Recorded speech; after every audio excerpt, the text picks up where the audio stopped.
teams out every Sunday. Fire in our eyes, can't stop our drive. Hit so hard, remind you of 85. We the Bears, monsters of the Midway. Knocking teams out every Sunday.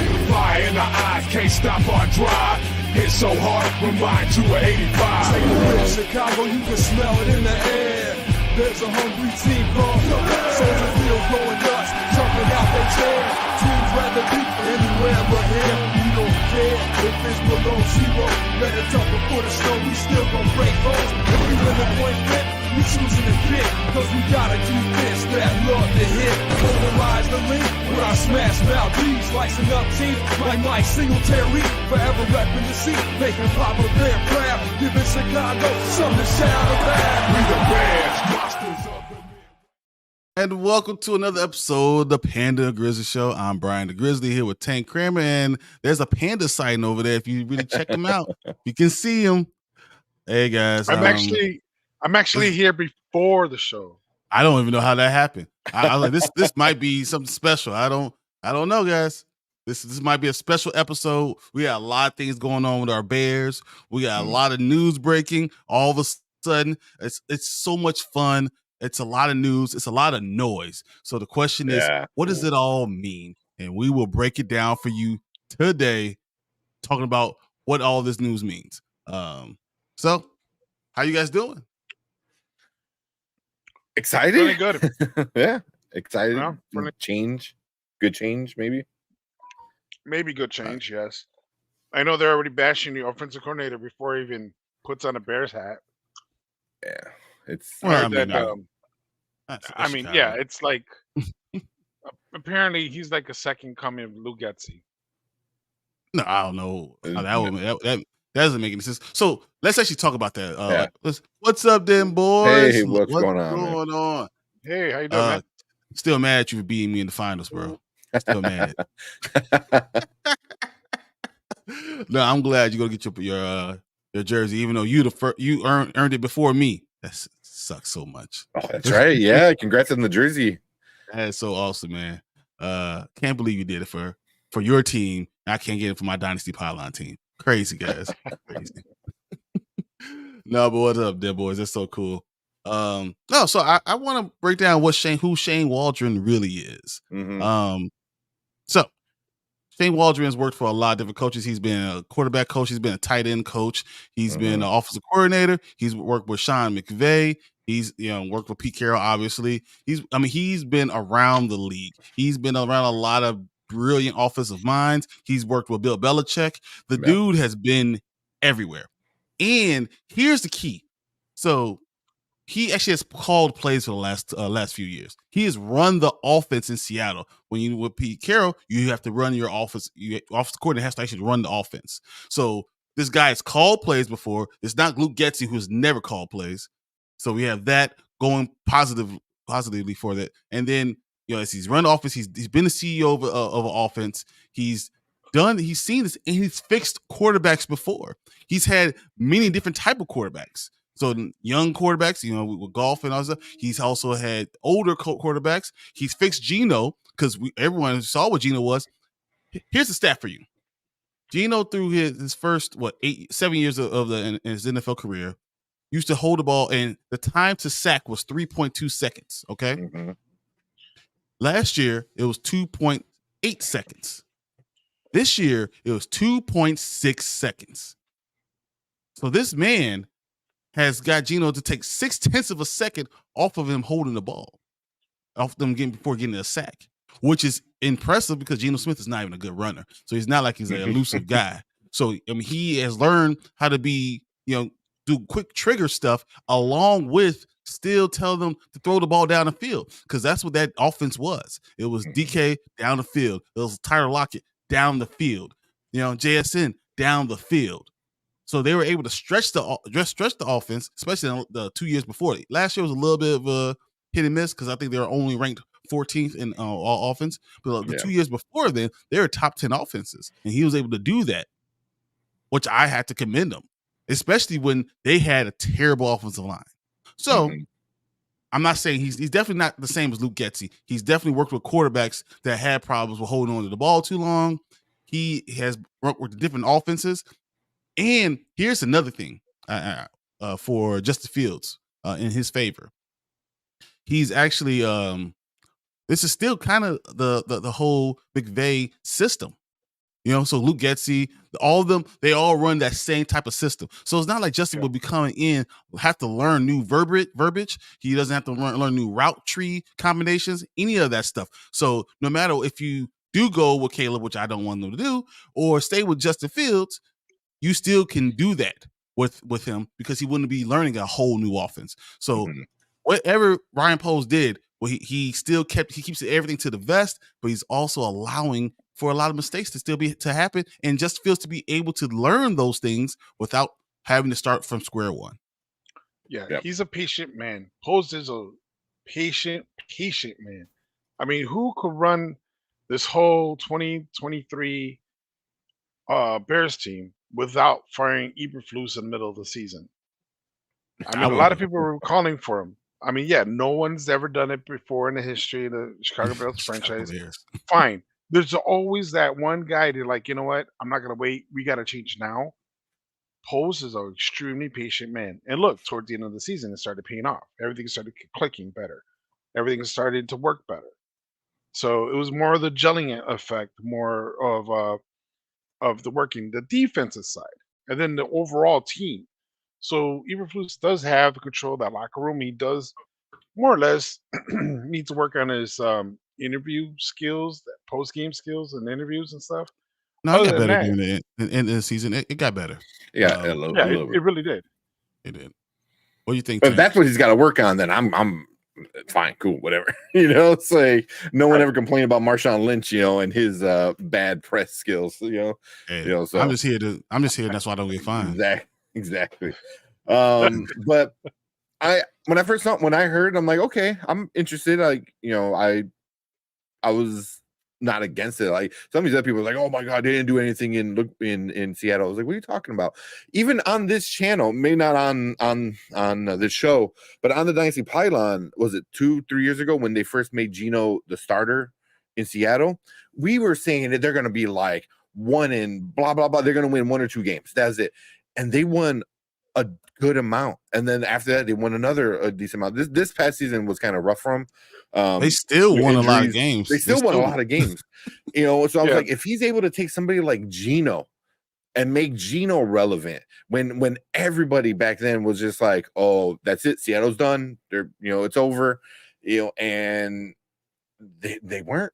They were still really good. So I mean, plus having a good defense, which looks like the Bears are obviously having a really good defense. I like him. I like him a lot. Seeing he worked under Belichick. Like, granted he wasn't like, but he was, I believe, a tight end.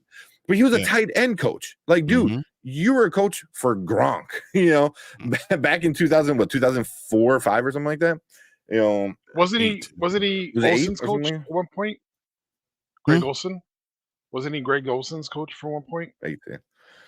I don't remember he was with Carolina, but no, it was Seattle. Olsen was in Seattle for like a year or 2, wasn't he? I don't know if it was before or after he showed up.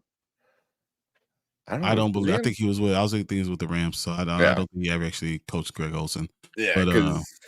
He wouldn't have been a tight end coach at that time either. He would have been a quarterback coach during that time, I believe. More of a coordinator, because a lot of the times he was. He put in the most time with the Rams from 2017 to 2020, and he was a pass game coordinator. So, exactly, the dude is made, for quarterbacks, and he's pretty good at it, because he came into Seattle at 2021, and I think he made a good name for himself. He turned the entire team around. I mean, honestly, once at again, least offensively, when you're with Pete Carroll, you are going to run the offense. And that offense really started to click, and they figured out how to run plays and how to group them together. And once again, the number one thing I want from offensive coordinator is to be that he called plays before, that he has the experience. And I didn't think we were going to get a guy like that, knowing that Eberflus might be a sitting, a lame duck coach. I didn't know.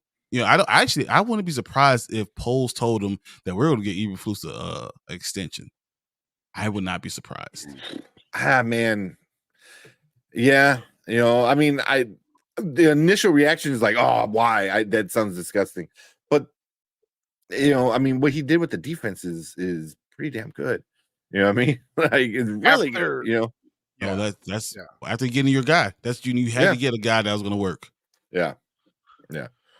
All right, here we go. So we got that going on. So the hiring of Shane Waldron is thought to could be good for Justin Fields, but there's a definite connection with him with Caleb Williams. Everyone's talking about that. This means they definitely are looking for Caleb Williams, and they're all that QB. What's it called? They're all part of that tree that the Caleb Williams is not part of.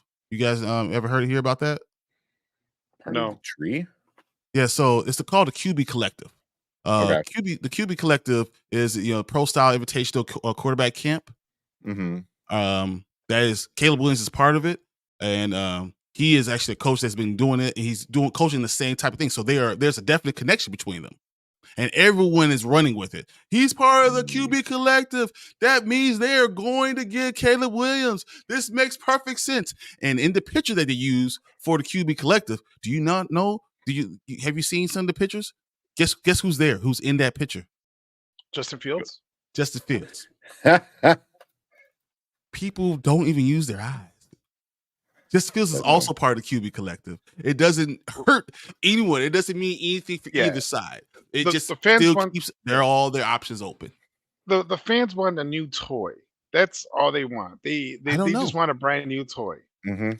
Fans, here we go. I think this is something really important. I believe 2/3 of Bears fans want to keep Justin Fields and build a juggernaut. I think 66%. I'm going with 66% of the fans want to keep Justin Fields and build around him. I'm 0.1. But think about it. They want to get.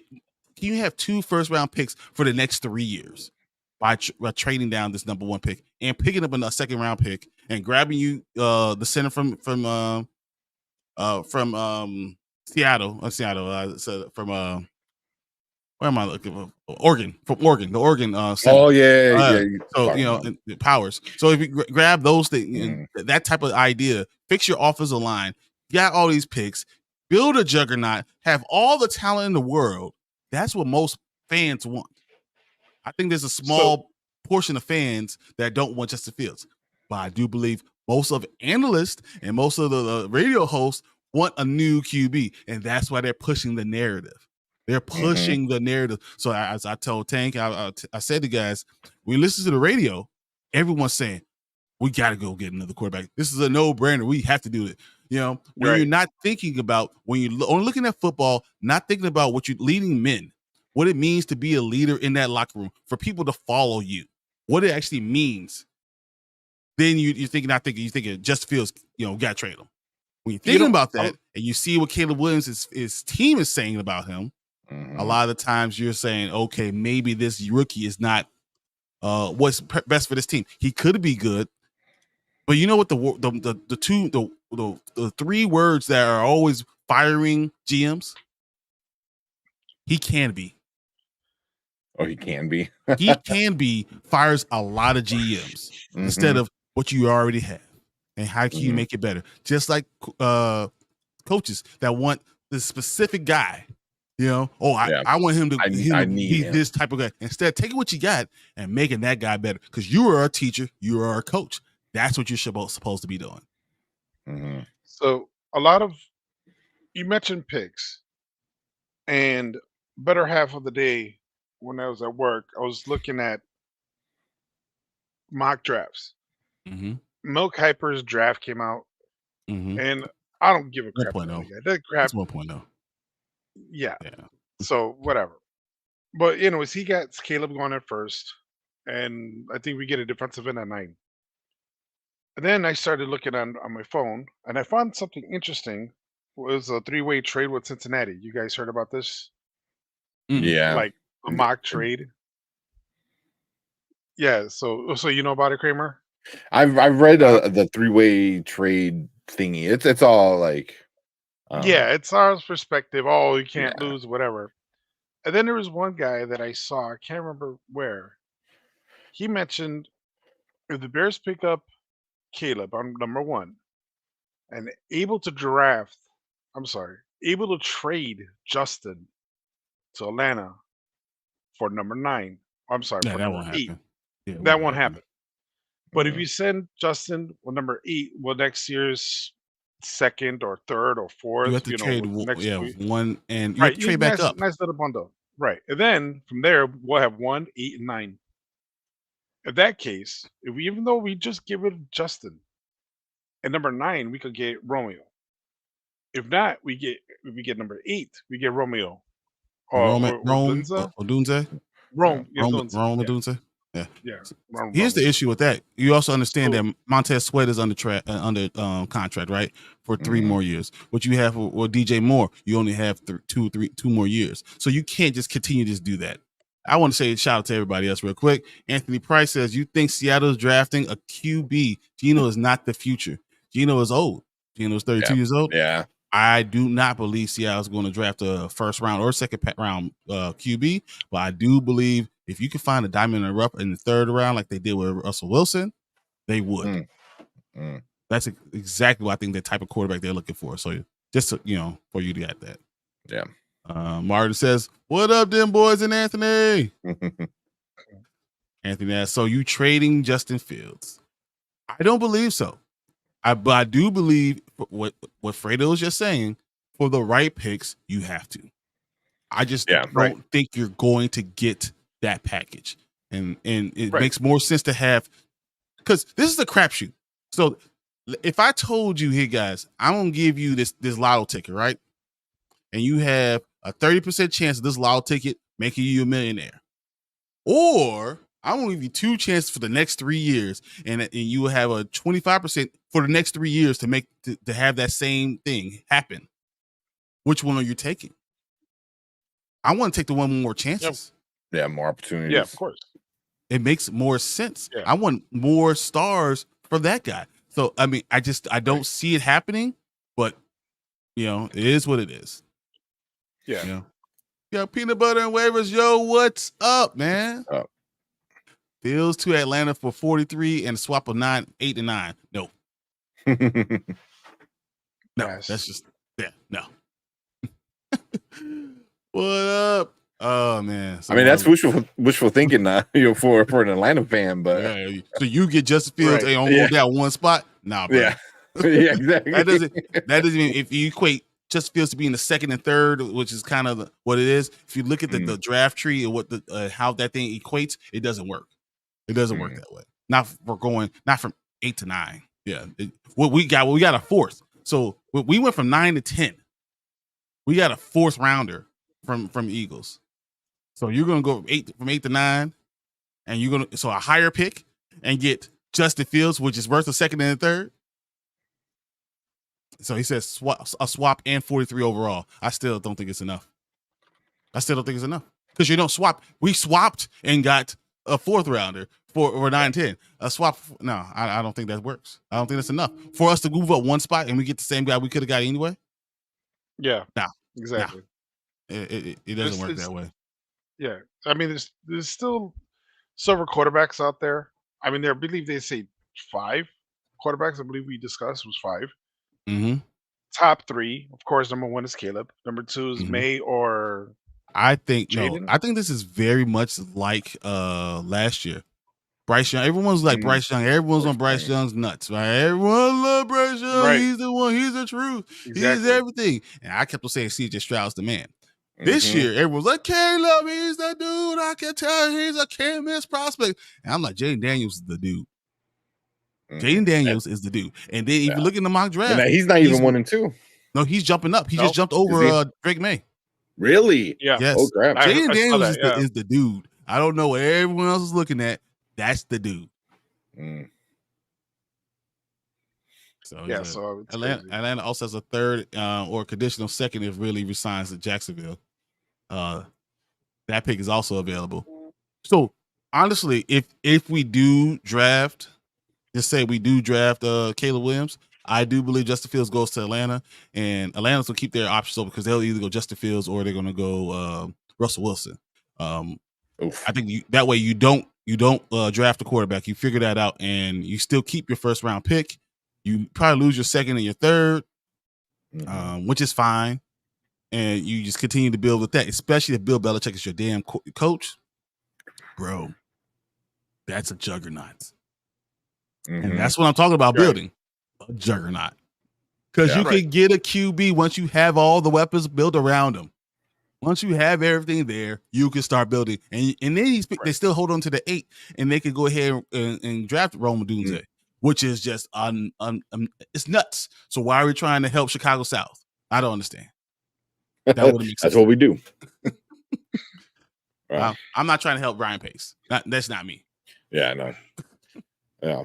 I mean, it would make sense why he wants Fields. He wanted Fields in the first place. So, he's going to go after Fields. But I think that team that will be amazing. I would fit nicely there. He really would fit nicely. The only thing we have to be careful is we don't turn into another Denver. Because remember at one point, Denver had a lot of great arsenal, had a strong defense, but no quarterback. What was it 2 years ago?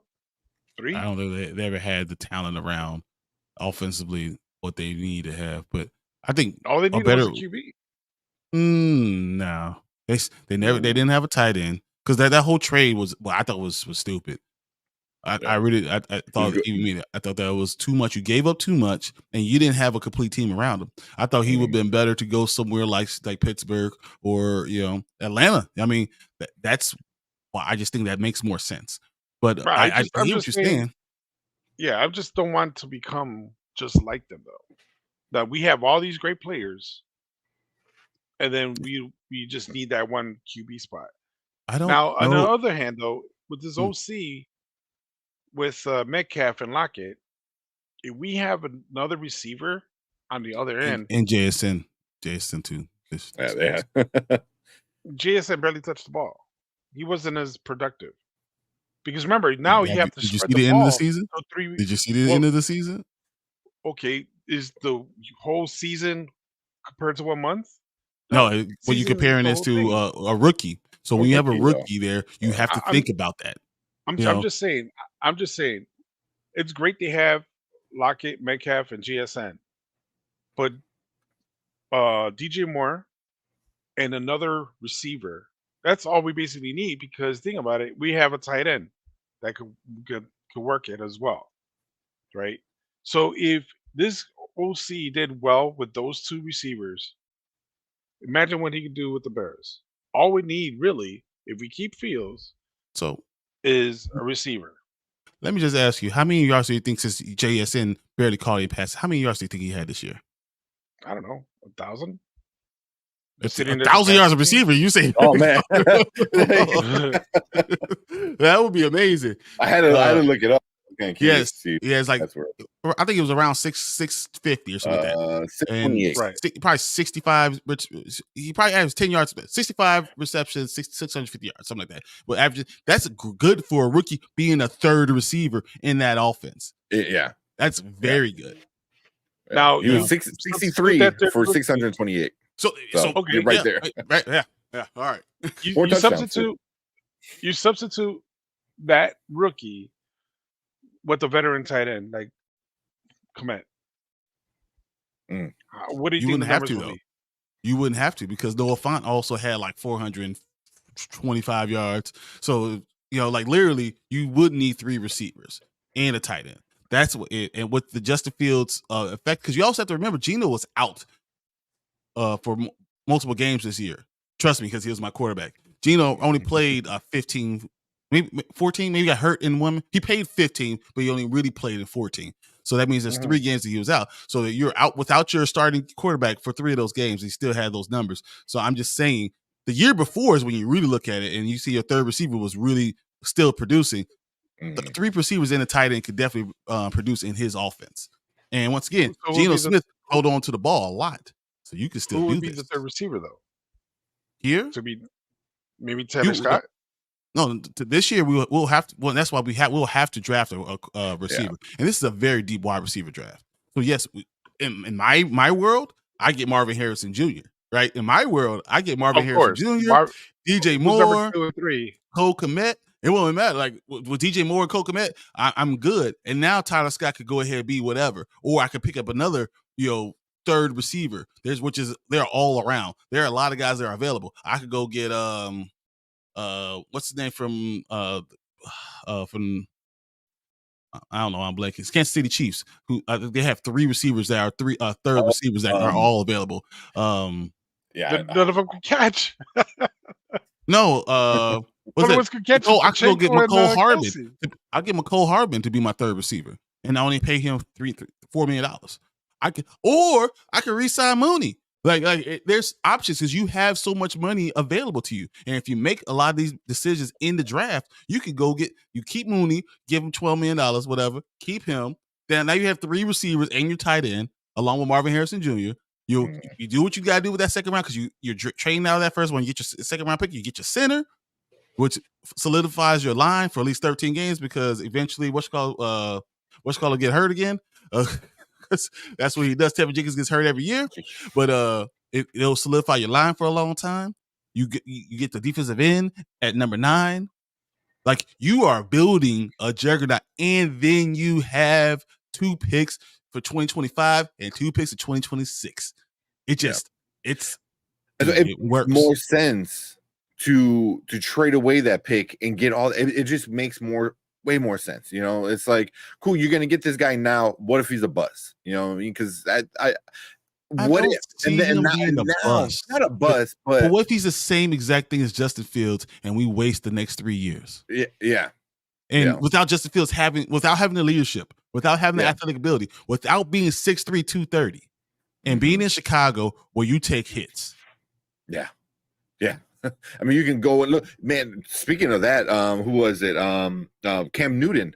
Did you see that show? Yeah. That where he went in and he's like, trust me, I know about like roughing the passer not getting called, and he looked at a bunch of Justin Fields hits, and that last one, in Green Bay, I think. He's like, he goes, that should have been a call. That's bullshit. And the coach should have made a big stink about it. Which I agree, but isn't that what I say? I say it's your coach. Your coach has to say no. Yeah, I talked about Sirianni yesterday. No, this is what you have to do. Let's go through these things. JSN is going to be a good wide receiver, Fredo. He's going to be a great wide receiver. Not. Yeah, I'm just saying he's not. He's not. I'm saying he wasn't as productive. What I'm comparing is if we do get another receiver, top-notch receiver to help DJ Moore, Metcalf, Lockett, Moore, and the top-notch receiver. Brian brought in GSN. I'm not saying he's not good. I'm just saying he wasn't as effective as the other 2. Granted, Geno was hurt. He might have actually been, for the games he played, he might have been more effective than Lockett. And I think what's going to happen is JSN and Lockett are actually going to switch places. JSN is going to actually be in your number 2. Lockett's going to be a good number 3, but he's now your slot receiver instead of being your deep threat. I mean, what do their contracts look like? I mean, they're going to be free agent, or they could be. Lockett's no, they're not going to go. They're not going to go that route because I think they want to get a younger guy, a younger kid. Yeah, Lockett's just a little bit older. I think that's. But can you imagine if we get, like you said, we get Marvin Harrison Jr. as that other guy, and we keep Mooney? Imagine Mooney as our third receiver.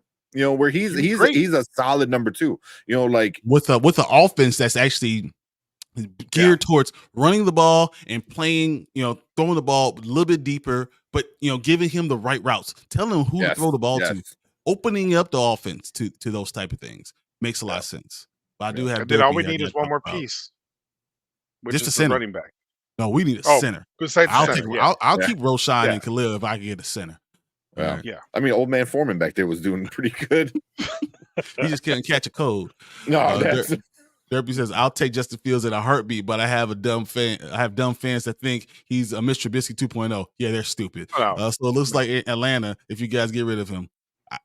I think Atlanta would love to get Justin. If he doesn't get they don't get Justin, then that's when they're going to go after Russell Wilson. But if Russell Wilson doesn't go to Atlanta, because the thought is that Atlanta might get Kirk Cousins because he'll go wherever Belichick is going. So Atlanta gets Kirk Cousins. then we see Russell Wilson go to Pittsburgh. That's what the kind of words are.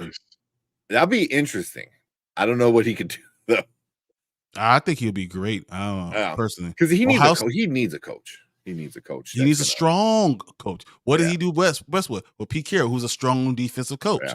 Guess what Belichick is? A strong defensive coach who ain't gonna take no shit. So that's just, I think that works very well with him. Yeah, Derby says Ohio State is wide receiver U for a reason. Yeah, Ohio State and Clemson, those are both the best of the best. Go to those schools for your wide receiver. Washington receiver Odunze. Yeah, Rome Odunze is going to be really, really good, I believe. Run through this. I believe New England might trade up to the number 1 spot. I can see it. They got their coach. Their coach wants their quarterback. Mm-hmm. If they switch with us, we go down to 3. Oh hell yeah! And the things we can ask for. Chicago. Well, yes. The things we can ask for. Now we're talking about. All right, so I want you 2025 number 1. I want you 2026 number 1. And then give me a second round 2024. Mm-hmm. And you get Caleb Williams. He's a star. Take him. Yeah. That's why it just makes most sense. Like, and I've been saying this since the middle of the year when the first game against Minnesota. Chicago is a city of loving the backup quarterbacks. It's always, put him in. Just let him play. I'm like, bro, he's a backup quarterback for a reason. No, just let him play. I believe in him. I'm like, stop. And like kind of like what Fredo said. It's always like, but this guy's better. Like, no, is he though?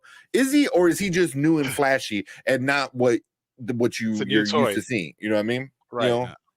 I'm gonna stick with what I said. I'm telling you, he might gets a lot of people fired. Mm-hmm. He can get you fired because you don't know. Guess what Bryce Young could be? Yeah. Guess what he is? Yeah. Just saying. Yeah. I mean, just play devil's advocate. You could say the same thing about Fields. Like, he could be better. He can be better. He already started here. But you already started. You're starting at good. He could be great. He still has a high ceiling. Yeah. That's what you're doing. The difference is we don't know what he is at all. We don't know if he could be a leader of men. He could be better at Justin Fields than at everything. But then, does it fit your timeline? Do you have 2 different timelines working? That's a huge question, because when you made that trade for Montez Sweat, when you made that trade for DJ Moore, that means you're trying to win the next 3 years, right? Mm-hmm. And you're everyone's saying, don't pick up all these guys that are rookies that won't be able to produce right away. There's, CJ Stroud is the outlier. He is not the rule. The rule is you suck as a rookie. CJ Stroud just happened to be one of those guys who great. What you do, you see flashes of these guys. So I don't know. Remember Ben Roethlisberger? Remember what he did in his rookie year? Yeah, he was awful, but he had a great defense. And he ended up being 5-15-1 by just being awful and not turning the ball over. I thought he went to the Super Bowl. He did. He did, but he had a completion percentage of like 52. Yeah. They had the bus. I think it was okay. I could be wrong. Yeah, look at his stats. Check it out. All right, Peanut Butter Wave says Chicago should get a ball for number 1. No, I was thinking of the other quarterback from Baltimore that was just Trent Dilfer, who was just like, you don't even give you a fucking ring. You don't deserve it. Like, you give that back. You put it in the museum in Baltimore. I was like, but that's how I was like, you don't need to be a great quarterback. You know what I mean? It's like, no, but you need a good quarterback. Yeah. And here's if you really want to look at the past, look at the numbers from Lamar Jackson's second year, Justin Fields' third year, because the first year was on the rock. This is the second year that he was able to start. Look at those 2 things. Justin Fields' is leap of bounds in front of what Lamar was. The third year, Lamar came out as a baller. I'm just saying, when you compare those 2 guys, that makes more sense. And then all I see on a lot of my Facebook groups that I'm in is that comparison. Is somebody's like, hey, look at these numbers, look at these stats, and then they're like, oh, but what about this and what about that? And then they pull out like single game numbers and shit. I was like, oh, okay. No, but also what you do when you start looking at it, it's Ben Roethlisberger had 2,600 yards, 17 touchdowns, and 11 interceptions in 14 games. A rookie year? Yeah. Damn. 17 and 11. Damn. I mean, but that's what rookies do. Yeah. It's not. I mean, Ben 2,600 yards. Roethlisberger's a Hall of Famer. Yeah. And that's what they do. You want to look at another stat? Go look at Peyton Manning's rookie year. Yeah. Look at Peyton Manning. I'm not saying anything about Kirk, those guys. Russ. I'm just saying that Ben took that team to the Super Bowl. Did he need the defense help? Of course he did. I'm just saying, you're talking about C.J. Stroud in his rookie year. Mm-hmm. He did phenomenal.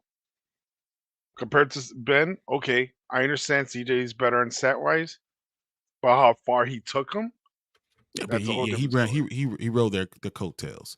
But that was an entirely ready-made offense. They had their offensive line was all pros. Like, they had a great running back in the backfield. They had a great defense. They had all the things. All you had to do was not F it up. Mm-hmm. That's your job. Your job was to not F it up. And and you could do that. You could be a game manager. Yeah. You really can. I mean, and it does work. But that is even more reason to keep Justin Fields. Yeah. I was gonna say Brock Purdy. I know. You heard all that stuff from Brock Purdy?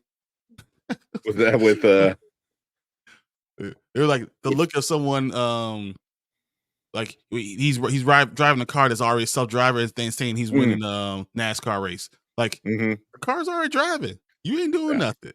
Yeah. You're literally the dummy in the driver's seat. Yeah. Therapy says the asking price for Fields is a second and a third round, and maybe DJ in the third. I'm just spitting. And then we're gonna. The asking is about a second and third. Mm-hmm. If you really want him to make the trade, you gotta give him a first. Yeah. Peanut butter raises people. Imagine Caleb won't need the adjustment time, and that's the argument you have over Fields. But how realistic is that? It's not. I'm talking about Bryce Young, right? I'm throwing his name out there a lot. I believe Bryce Young will be good by year 3. I believe that offense, and he gets a steady coach, a steady hand. He's going to be good, but it's going to take the time. We don't have the time unless you're trying to waste Montez Sweat and DJ Moore. The timelines don't match up. I think that's my biggest argument. I hate hearing about this. Like, we have to reset the clock. I was like, what clock are we resetting? Like, the money clock? Because that's some new point. It's like a year difference. Like, it doesn't make any sense. Like, what clock? And I hear them on the radio all the time. It's like, yeah, we're resetting. Like, what is this? That's not a real thing. Like, and it'll be 1 year, because if we pick up Justin Fields' 5th year option, that's 1 year, because we will have to pay if Caleb is this great thing, which I think he's going to be good. We'll have to pay him year 3. Yeah. Peanut Butter Wave says that defense is stacked as F in Pittsburgh. It was. They had Hall of Famers, but I understand what Fredo's point was, that a rookie quarterback can ride the team all the way to the Super Bowl if it's good enough. The problem is that why are you doing it with a rookie quarterback? Why wouldn't you get even more talent? And you already got a young guy. Justin Fields is 24 years old. So but I think your point is still well taken. Yeah, and also what it is.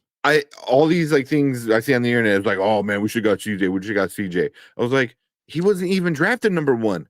Like, he was drafted number 2. What are we talking about, man? Like, it's so annoying. It's like, oh, look what CJ's doing over there. He wasn't even in the conversation as number 1. Like, it was gonna be Stroud or Bryce Young. It was young. It was gonna be young. Just like Caleb, just like Caleb right now. So then, boys, you could get a way more for the 101 than you could ever get from Fields. So putting that much better team around Fields than you could around Caleb. Plus, I truly believe Fields is better anyway. Yep. I think. Thank you. That's what I said last week. I think Fields' ceiling is here, way up here.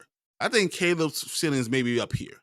All right. So he has a higher ceiling than Justin is, but it doesn't matter because the timeline doesn't match as much. Justin Fields being up here, that's still a top 10 quarterback. So who the hell cares? It's like, if I get a top 10 quarterback or a possibility at top 6 quarterback, is that worth all the things I could get for this haul?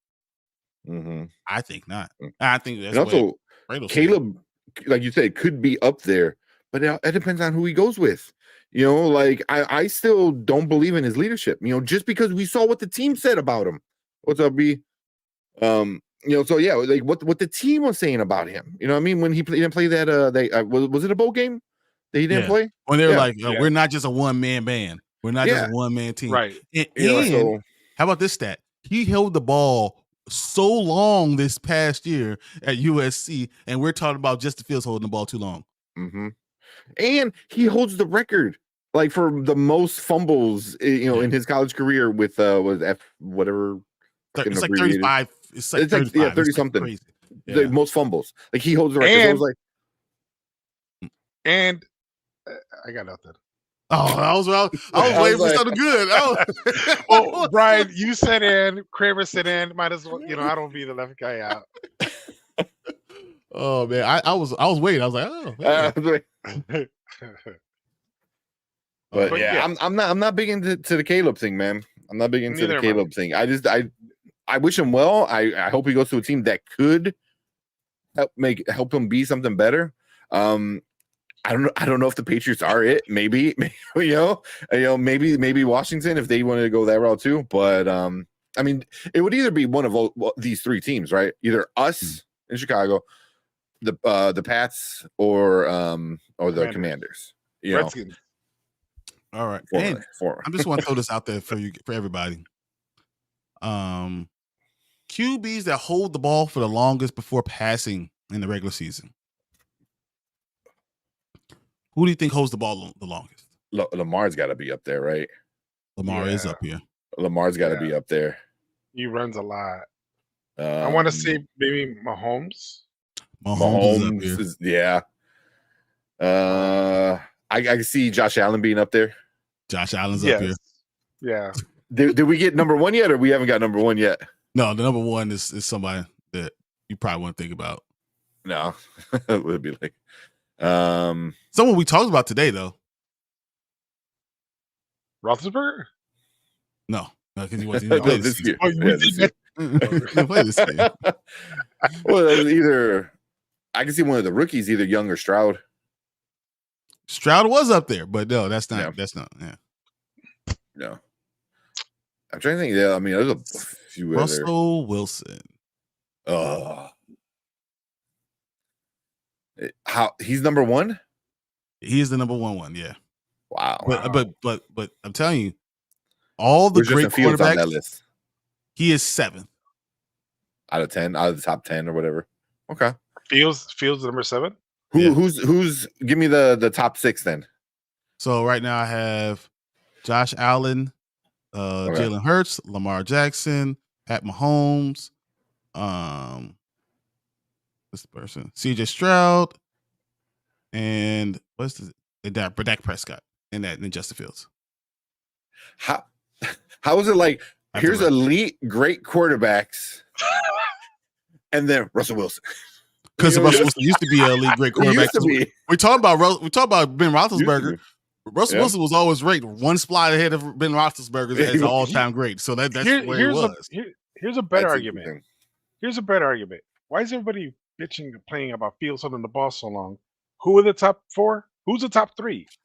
But that's my point. All of those guys are elite quarterbacks. There are guys that had because when you believe in your ability to throw the ball and you have a rocket on your shoulder, you hold on the ball. And when you have elite maneuverability, you hold on to the ball. So all those plays where you're dodging people and running back and forth and make those giant, unbelievable runs, you're holding the ball. Fields is playing flag football in the tackle game because everywhere they try to tackle him, he dodges. He does a little cha-cha and he's out. So it's stupid. It's stupid with the way because they always have that argument.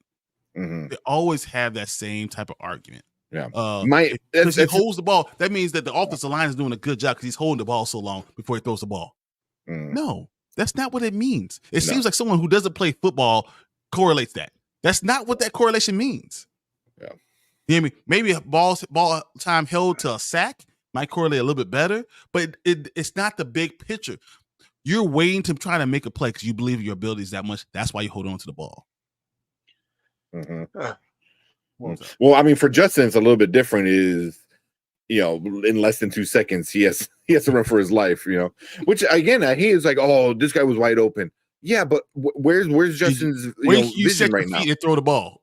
Yeah, show me when you can set the feet and throw the ball. Right? Not only that, it's like he's looking the other way because he has to run. It's like because somebody's like, oh, look at wide open, but I'm like, rewind the play. Look at Justin. Like as soon as he goes into the pocket. And he's he's getting ready to throw. He can't because he has to run. It was like, and that happened so many countless times this season. And it sucked, man. The only time he was like solid was when we had that O-line for 4 solid games. Yeah. Wasn't it for 4? Yep. I think when Jenkins came back was on the right side.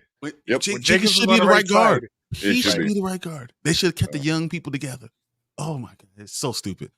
Yeah. Before Darnell Wright got some rookie thing. But yeah, he was on an all rookie team too. Yeah. Before Fredo leaves, I know he usually has to leave around 10. I wanted to tell you this, guys. So just Matt Eberflus, when interviewing all these offensive coordinators, do you know what he spent most of the time doing? Playing Tetris. He spent most of his time defending Justin Fields and his ability to lead this team. And what would happen in an offense that was built for him? I wonder if Eberflus was like, it's not Justin's fault. It was Getsy's fault. Whatever you do, don't do it Getsy. So there's a story. I want to read it straight from verbatim from the Bears do offer one most exciting opportunities in the league. The chance to help and coach the number 1 overall draft pick is pretty tempting. But in the story published on Tuesday, Apple Breer reported that the Chicago Bears head coach Matt Eberflus kept Justin Fields as his pitch towards all potential offensive coordinators. Eberflus did defend Justin Fields in all the interviews, as I understand it. He was the main focus for all the offensive coordinators. I mean, would you go to a team that has a Lamar Jackson-ish, a Justin Hurts-ish? Would you? I mean, that's going to be your number 1 pitch. You don't want to go to a team. Oh, we got DJ Moore. Oh, we got Tyler Scott. No, we might have Mooney. You have the number 1 pick. And that's why you think that will be the main thing. But I think that he was just defending Justin Fields because it's possible, totally possible. They still haven't made their decision yet. Yeah, and they're going to see about what you can get from these draft picks. If someone's going to offer a first round for Justin Fields, or if someone's going to offer a haul for Caleb Williams, I think Poles takes whatever comes up that way. Yeah, I strongly believe we're gonna end up trading that pick. I hope you're right. Poles is gonna really Eberflus. I didn't fire you for a reason. You're standing by this kid. I'll go with you on this kid. All in. His chips is all in on Eberflus and Fields.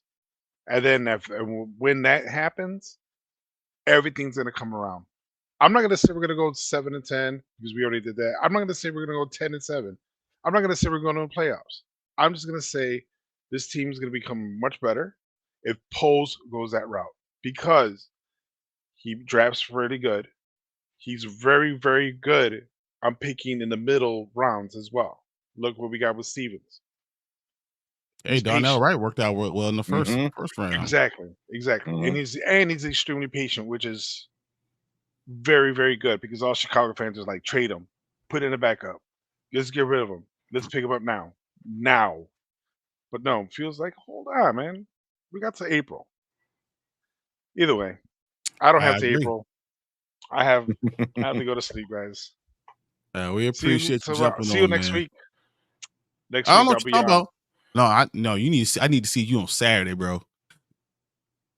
Saturday. Oh. Help me move. Yeah. Just text me one time. I'll text you. Don't worry about it. Kramer, what are you doing Saturday, man? I already told him to let me know if he needs help. You see those empty shelves behind him? Oh yeah. All right. We're just moving it from the garage to a tote. So we'll talk about that later. Back and forth. Okay, man. Have a good one, guys. All right. Later. Yeah, it was, but sticking with that, Eberflus kind of defending Fields. I think he's kind of showing his cards a little too much, because there was that press conference a couple of weeks ago where he leaked. He goes, "Oh, Fields is going to be good with going forward," kind of thing. I forgot what the exact wordage was, but it was something along those lines. He can lead this team. Justin Fields is good. He can definitely lead this team. So it was kind of like we'll grow with Justin Fields. Yeah. Or he said, Justin Fields will grow with the team, or something along those lines. So it was like, you might be showing your cards a little bit.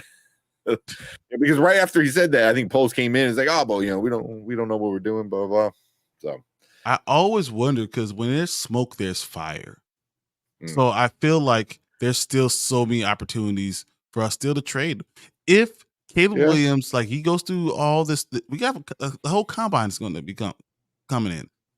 If he throws amazingly, if he knocks the interviews out of the park, if you start talking to his teammates and all the character assessments are unbelievable, and March 7th, that might be the line. That might be the line.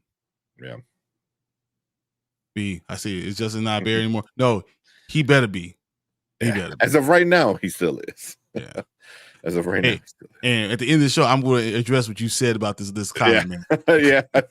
I saw it on Facebook too. I was like, I'm superstar in it. We're going to talk about that. Oh, yeah, Derby said I think Caleb's going to be a bust.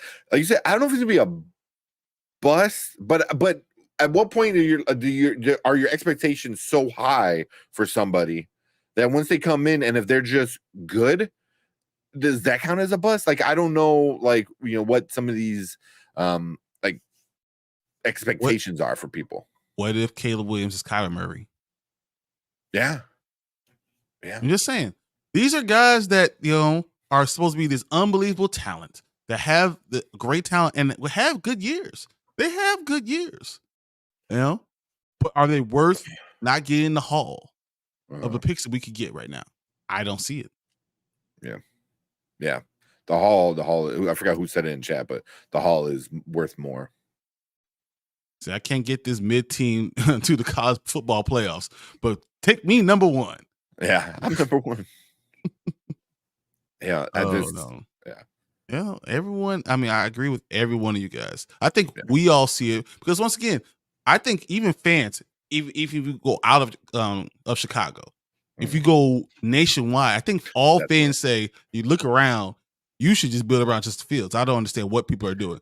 And even fans of other teams are looking around like, I had Justin Fields, I will build around them. But if you don't want to build around them, give them to us. That's why I feel like every team is saying it. Yeah, but also not just fans, other players from other teams, specifically defensive players, are saying that. They're like, what are you doing? Why is this conversation? So hearing this like BS that I hear from like our local sports radio stations, and they're like, oh, I got a call from this guy, but I know he can't say who it is, but it kind of like whatever, because I think the somewhat of a conspiracy of the radio guys, it's a win-win for them. You know what I mean? They have to talk about it because it's the talk of the town. Because even for us as YouTubers, we see. We throw these guys' names in the YouTube channel, we're getting like 10 times more views than we normally do on another show. So I can imagine that for an actual radio show that runs ads and all that shit. Yeah, they're gonna talk about it non-stop. Oh, is it? I don't know, because that's what's gonna get them money. So they're gonna do all this BS for attention, basically. But when you talk to players who don't give a shit, they're telling them the truth because that's how they see it, and they're still getting paid, and they're out there saying like Fields is the dude. Like, what are you guys talking about? So I heard this one. They said that Luke Getsy's office was so rudimentary and they were literally holding back Justin Fields, and I'm glad they did it because I didn't want to have to defend that man. Like, that's the type of stuff that you hear all the time when you're talking to defensive players. They don't want to defend Justin Fields. They know the talent that's there. Yeah. If you just let him go and let him be, woo. Yeah. He's special. He is special.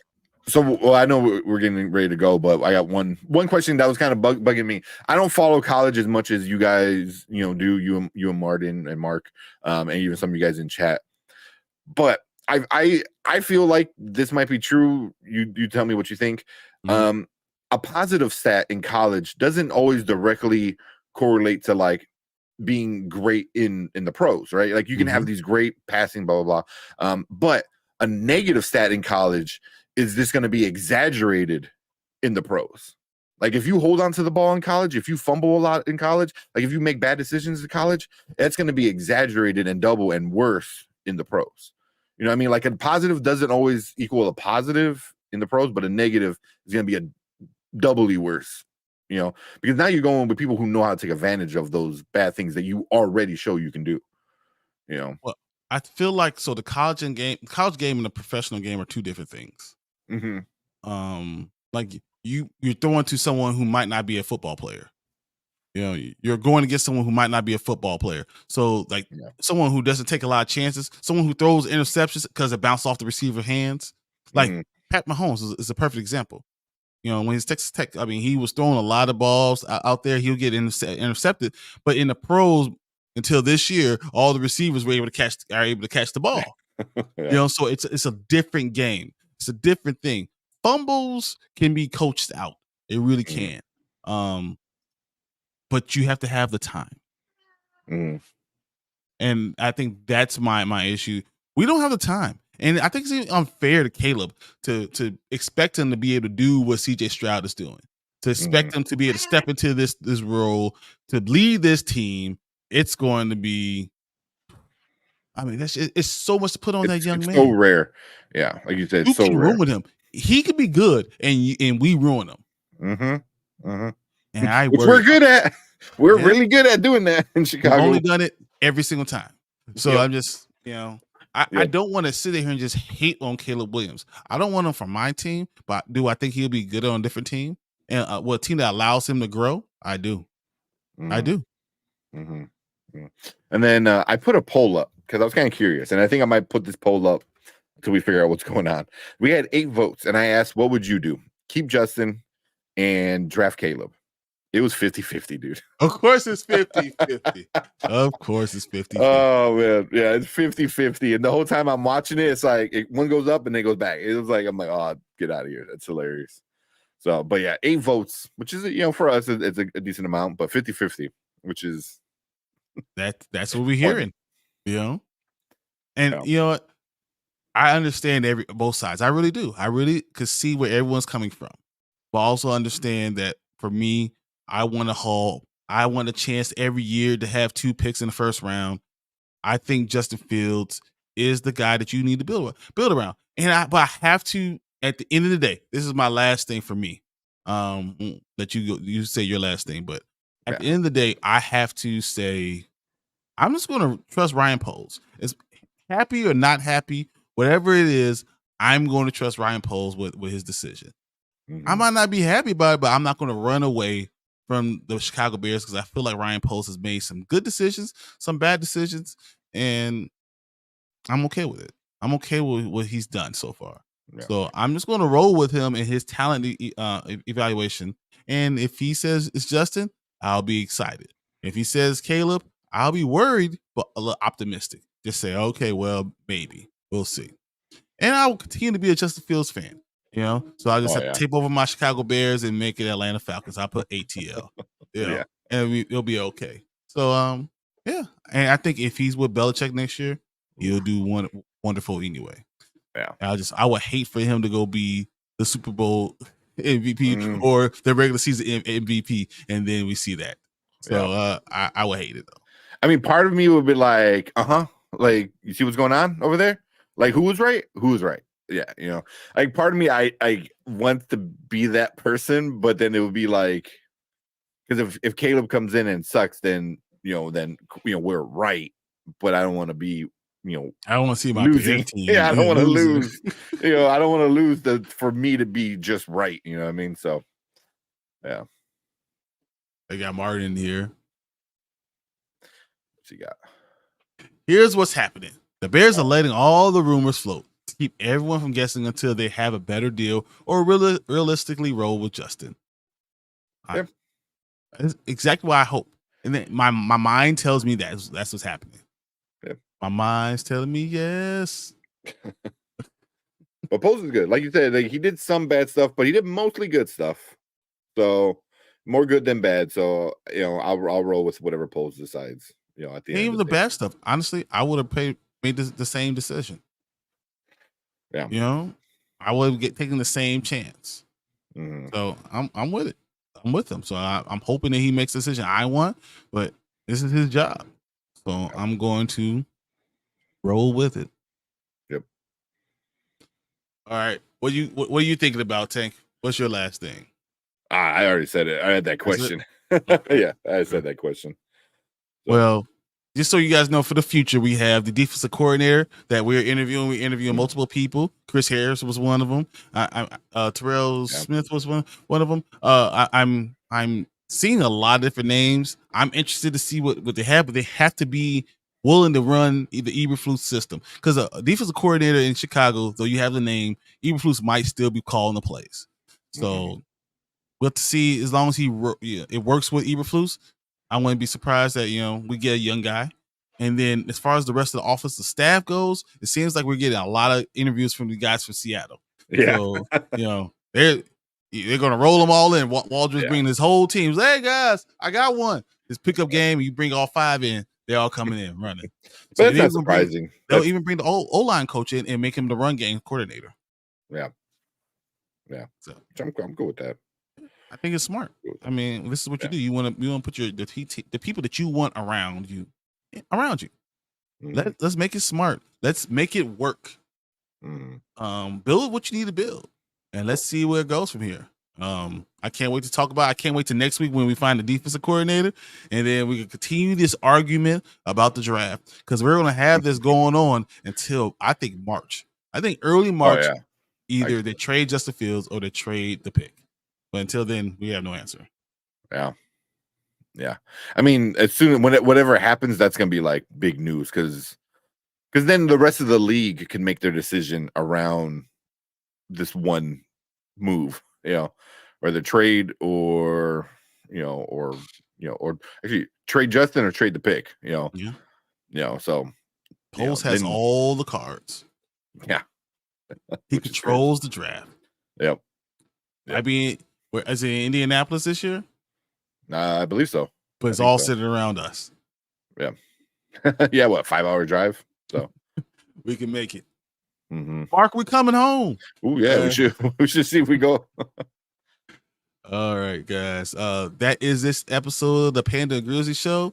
Appreciate everyone jumping in on the comments. Of course, Martin, Derpy, Brandon, BD, always there. Peanut Butter and Waivers, them boys. You guys were great in your questions and being asked. And Anthony, always got to have you there. Our resident Washington Commander fan. So I appreciate you all in here. I appreciate all the love. Thank you guys. And we will see you again next week. Same bear time, same bear channel. See you guys. We the Bears, monsters of the Midway, knocking teams out every Sunday. Fire in our eyes, can't stop our drive. Hit so hard, remind you of 85. We the Bears, monsters of the Midway, knocking teams out every Sunday. Fire in our eyes, can't stop our drive.